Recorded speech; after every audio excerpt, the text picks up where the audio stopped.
Gjendja aktualisht është shumë e vështirë, shumë e keqe, për arsye se ndotja ka arritë të kaloj të gjitha ato normat për 100 deri në 200%, që do të thotë 2-3 herë më shumë sa normat e caktuara me ligjin e Kosovës dhe direktivat evropiane, për arsye se ka ndruar edhe moti, kuptohet kur moti temperaturat bien, atëherë edhe lagështia e ajrit rritet, ka pas edhe mjegull dhe gjithaj tym pa lëvizjen e erës ka arritë që të krijojë smog, domethënë përzierje që është shumë e rrezikshme për të gjitha kategoritë e njerëzve, për shëndetin e të gjithë individëve. Mirë po fatkeqësisht ne, sidomos në Prishtinë, ndikimi i ndotjeve nga termocentralet është jashtëzakonshëm, domethënë 30 deri në 40% mund llogaritim gjithmonë që ndotësi kryesor janë termocentralet, edhe mos ekzistenta e filtrave në Kosovën B prej vitit 1975, sepse Kosovësaj kanë vendosur, po ata nuk po menaxhohen që duhet dhe prapë kanë filluar do të mirëmbajtja dhe mu vjetru. Pastaj rritja e numrit të automjeteve, mos kontrolli në kontrollat teknike, mos implementimi i udhëzimit administrativ për kontrollin e ndotësve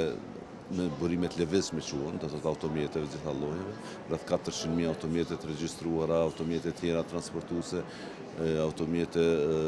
kamiona e forma të ndryshme, qoftë edhe ushtarake policore, të gjitha këto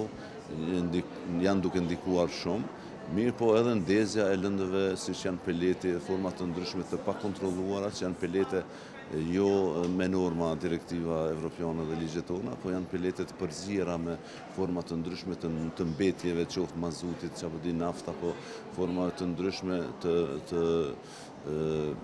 të ngjillit ose plurave të tyre, dhe të gjitha këto djegje janë duke na shkaktuar probleme të jashtëzakonshme në shëndetin e popullatës. Vetëm nga Instituti Onkologjik do të thotë nëse i përcjellin dhonat janë do të thotë të merrsisht të këqija, për arsye se kemi vetëm 6 mujorin e parë, vitit 2025, dikun 1010 ose 15 raste të reja të gjitha gjinive dhe moshave. Do të kjo është diçka alarmante që duhet na alarmojë si shoqëri dhe si qeveri. Pastaj kemi vetëm vitin e kaluar dalin 3640 raste të reja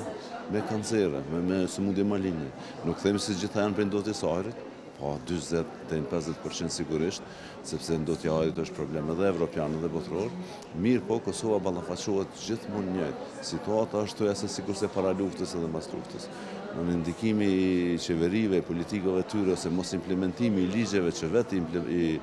i kanë bërë, është duke na shkaktuar do të thotë vdekjen e popullatës, shkatrimin e tyre sëmundje dhe harxime shumë të mëdha për të shëruar. Ne duhet të investojmë dhe të kemi strategji, të implementojmë projektet, të parandalojmë ndotjen. E parandalimi bëhet me filtra të ri të Kosovës B. Nga viti 2019, dikon 95 milion euro kanë qenë nga Banka Gjermane dhe Bashkimi Evropian në sirtar të nënshkruara për të vendosur filtrat, elektrofiltrat në Kosovën B. Do të jemi në vitin 2026, 2025 ta shkoj, tani po flitet për një tender 75 milion euro në kohën e fushatës, që absolut nuk e besoj që ka me ndodhë, kështu që mbetet të shpresojmë gjithmonë në qeverinë e re. Kemi prit një qeveri me një shtytje shumë të madhe që ka me zhvillu gjithçka, edhe besoni që 5 vite ka ngjecje të jashtëzakonshme në çdo fushë, sidomos në shëndetësi edhe në menaxhim mjedisi. Menaxhimi mjedisit ose mjedisi në përgjithësi, nuk si ministri që ka qenë më herët, është futur bashkë me Ministrinë e Infrastrukturës, fatkeqësisht gjithçka në atë ministri ka funksionuar për ndërtimin e rrugëve, për forma ndryshme ndërtuese infrastrukturore dhe as pak janë marrë me mjedisin. Domethënë nuk kemi ndonjë projekt ose diçka që është realizuar, të paktën që kanë qenë të planifikuara ose që kanë pas mjete. Marrim për shembull menaxhimin e mbeturinave që ndikon drejt për drejt djegja e tyre dhe avullimi i formave ndryshme të kemikaleve, kanë pas më dhënë 58 milion euro gjatë vitit 2021-2023 për 3 vite. Nuk janë dhënë as 58.000 euro. Do të thotë janë parapome me ligj, janë parapome me plan aksional dhe strategji që është miratuar në parlament. Do të thotë këtu askush nuk jep përgjegjësi, kërkush nuk kërkon përgjegjësi, shoqëria civile ka vdekur total ose ka fjetur, më thënë në ekstrem ka vdekur, dhe secili njeri ka frikë Çdo profesionalist sot është i mbyllur, i fshehur, ka frikë edhe të flas për arsye se automatikisht ka mu linçu ose ka musulmu në forma të ndryshme nga militant formave të ndryshme të cilët nuk din tjetër veç plot gojë në popull dhe patriotizëm. E kështu ne jemi duke rrezikuar shëndetin e fëmijëve tonë, pleqjve, prindëve, vëllezërve, motrave, duke mos realizuar asnjë projekt ose duke mos u marrë absolut me ndosjen e arit që ka qenë problem çdo vjetor. Ne nuk kemi nevojë me mendu se vitin e ardhshëm do të jetë ajri më i pastër. Ajri do të jetë edhe më i ndotur, për arsye se po rritet numri i automjeteve, po rriten zhvillimi, po rriten shqitorët, industria, gjithçka do thotë që buron, që liron emisione ose shkarkime, qoftë edhe pluhur, ndërtimet, rindërtimet, prishja aty në lagjeve për më ndërtu një re, të gjitha këto janë direkt dhe indirekt ndikojnë në cilësinë e arit të cilat përzihen dhe ne çdo moment jemi detyruar të shkojmë punë, çerdhe, në shkolla edhe influentojmë prej tyre. Unë i kisha lutë qytetarët që ta përcjellin online, do të ta shkruajnë vetëm matjet e cilësisë së ajrit në Kosovë, i kanë sistemin online ku mund të shohin non-stop gjendjen parametrat,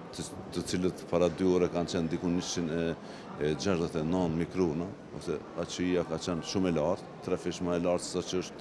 normale, ose ka qenë do të thotë ajër jo i shëndetshëm. Edhe njerëz që kanë probleme me frymarrje, me gjak, me pagjaksi, me gjitha forma tjera, të mos dalin. Unë nuk e shoh asnjë njeri edhe përkundër që alarmojmë me maska, domethënë askush.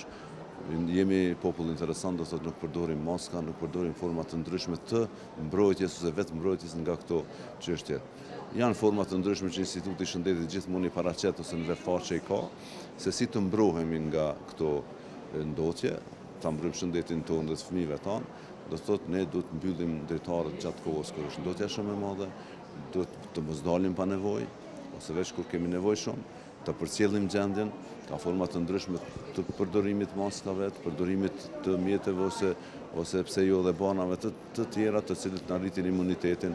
edhe suplementeve ose vitaminave të cilët neve na bëjnë më për të përballuar disi, sepse numri i njerëzve nëpër ambulanca dhe nëpër spitale veç mundi me shku me pa çfarë rritje ka, domethënë 2 fishim, 3 fishim, edhe gjithmonë jo gripi, jo virusi, jo një baktere, jo Covidi, ndoshta Covidi, do thotë jemi një popull që veç me thashëthome po jetojmë, a faktikisht shëndeti është duke rrezikuar jashtë mase dhe çdo vit 5% të popullatës është duke u identifikuar me forma të ndryshme maligne.